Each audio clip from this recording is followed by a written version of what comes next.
Hey, today's day is 72. Um, Hope you're having a good day.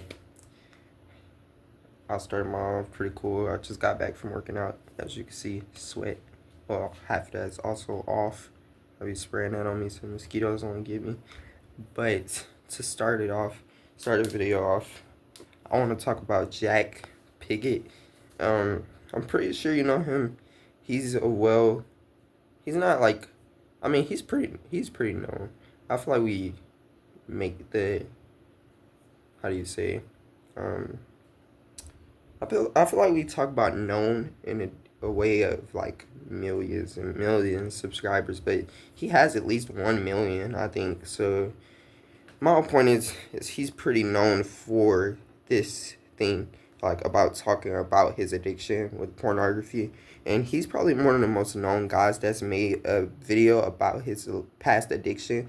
I'm pretty sure he's the most known one. And then it looked like people started making videos after him. Well, actually, it's people that made some before him, but he got the most attention from it, it looked like. So, and he gives pretty good advice. But I wanted to talk about him because I remember in a video I watched about him. I watched a video from him like a year ago, I think, or probably even almost 2 years ago. Uh, and he was kind of saying like it's okay to relapse if you learn from the relapse. And I've never really learned from my relapses, so it's always made it feel so much more shameful and just annoying in general. So annoying. But lately, well, just today, I was thinking like um I wish I would write this stuff down. Like so the past few days I've like watched I like the other day was my first time fully relapsing, like I said, but there was days when I got back from a rise I was still kind of viewing pornography, and like I said before, I feel like that played a part in me fully relapsing because I kept basically taking a sneak peek, and you know what that leads to.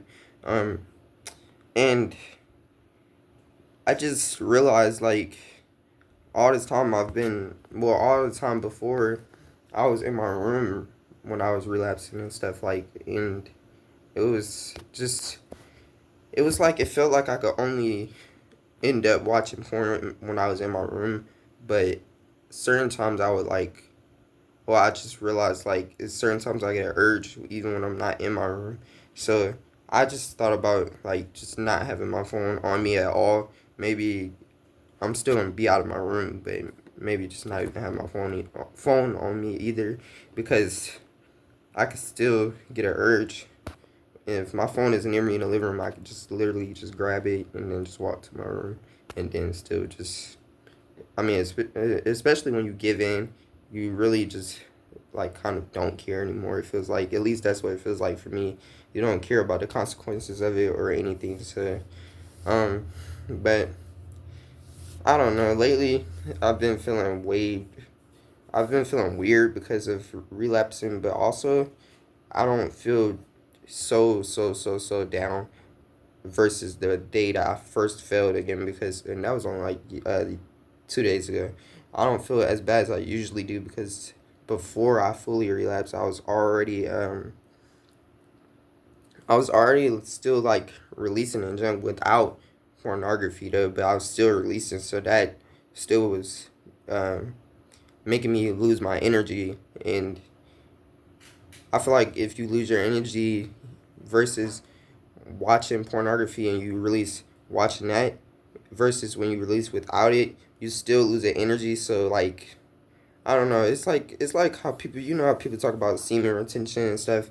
That's why I wanted to do both, but it's way easier said than done, especially when you're trying to knock out pornography as well. Like, it's way harder and way more difficult when you try and put two things on. Because at first, I was really just trying to get rid of pornography, but I feel like not. Uh, I feel like releasing still without pornography still ends up leading up to it eventually, because when you, like, let's be real, when you release without pornography, you have to get something in your mind. You gotta use your imagination, as people say, and you gotta think about sexual stuff. So it's still pretty explicit, but it's not as bad. I can admit that I do believe that it's not as bad, of course, because you're not literally watching a video, so it's not as bad in my opinion. But a lot of people have different opinions. As you can see, I still don't feel like it's a good thing to have in your it's not a good habit to have still, in my opinion, because even though it's not as bad, it's still, like I said, it plays a part in you eventually watching pornography. I feel like, because when you're thinking about sexual things over and over, while you keep, say you every time you get an urge, you release with your imagination or whatever, eventually you gonna want something stronger. I feel like, especially like when you watch videos, you eventually want something more explicit. I mean, I'm just being honest. Like, that's how it's been with me over the years. Like I said, I've been dealing with it for like 4 years now, I think. So I think when I first started viewing stuff, like, it wasn't really that explicit, even though it's still bad, but it wasn't as explicit. And then leading up to now, it's way more explicit. So it just gets worse and worse, and you never know what it can lead to. So it's best to just cut it out completely, which I've been trying to do, but like I keep saying, it's way easier said than done. But I do believe that it's just like, I just need to it's like, it's kind of just like being patient, and also just focusing, like trying to focus on what you do, focus on your surroundings and your the stuff that you're like viewing. Like, not even just, of course, not pornography, that's the obvious, but um maybe I didn't think nothing of it before, but the people that you watch on other stuff like YouTube or something, they could be a negative influence. Depending on what they do, I guess I'll say, because I mean, I still watch people that like um make little jokes or whatever, but if they have some like weird junk, of course it's obvious to cut it out, and it's difficult when you like the channel or something, because it just makes it so much more difficult. But like, just thinking about a bigger picture of where you could be if you allow yourself to grow, it can play a big part in your addiction. So I just try to I think the biggest thing I've done, or one of the biggest things I've done with trying to figure stuff out, is writing the, the little streaks that Paul Bryson advised or whatever. Like, that was pretty cool for me. A lot of people say they don't like doing streaks though, because it um everybody got their own reason for not liking streaks, and I do too. But like, I don't know, I feel like I just want to do it for a while and see if his advice was kind of cool. I don't remember everything else that was on that paper. I still be reading it sometimes just to see it. But I just feel like maybe we should like distance ourselves from our phones a little bit more, even when they're. I mean, I feel like I shouldn't even have to put it away. I should just be able to I should just be able to not pick it up if I know I don't need to. Of course, when it comes to getting an urge, that makes it harder. But I'm talking about like, even when I don't have anything to do on it. Like earlier, I was just like, the most time I use my phone is probably when I go exercise, because I use music or whatever. But like, other than that, when I just got here, I just picked up my phone and I was just standing there and just like, and mind you, there's nothing to do on my phone, seriously. Like, it's no games or anything. There's no Instagram, no TikTok or anything like that. So sometimes I just pick up my phone for no reason, and eventually that leads up to an urge. And I'm literally saying that as a fact. Like, I know that. I literally grabbed my phone one day. That was actually the last time I just failed. I grabbed my phone. A lot of people talk about this, how we can't even be off our phone even when we're in a bathroom. When I was in a bathroom, I took my phone to the bathroom, and that's literally where I started to get the urge, and I ended up giving into it. So, but at least one thing I can say is, at least I'm kind of figuring things out, and I'm paying attention to my relapses, and I'm kind of basically taking note, I guess I'll say. And I feel like it's a good thing to do. a lot of people talk about that, but I never understood it because it never came to me every time I relapsed. But I just don't think I was paying attention as much. And actually, most of the times I was not aware of what made me fail was the times where I wasn't making these videos actually. So maybe it's just about getting things off your head and then eventually it come out or something. I mean, you don't have to make videos. I feel like even if you just write some stuff down that you're thinking, like what could have led up to this relapse, maybe that can give you the answer or something. I don't know. That's just my opinion though. But one thing I can't say is that I feel different than I did when I first started making these. I mean, I'm still, of course, when I fail, I still feel so down or whatever, but I still have way more reasons to keep myself moving, like friends and stuff like that. They play a big part in that. Or like my one friend, I would say, I guess I say friends because my youth pastor kind of my youth leader, I mean, counts and stuff, and my pastor, I guess I say, but most of all, my friend Jacob, though, he keeps.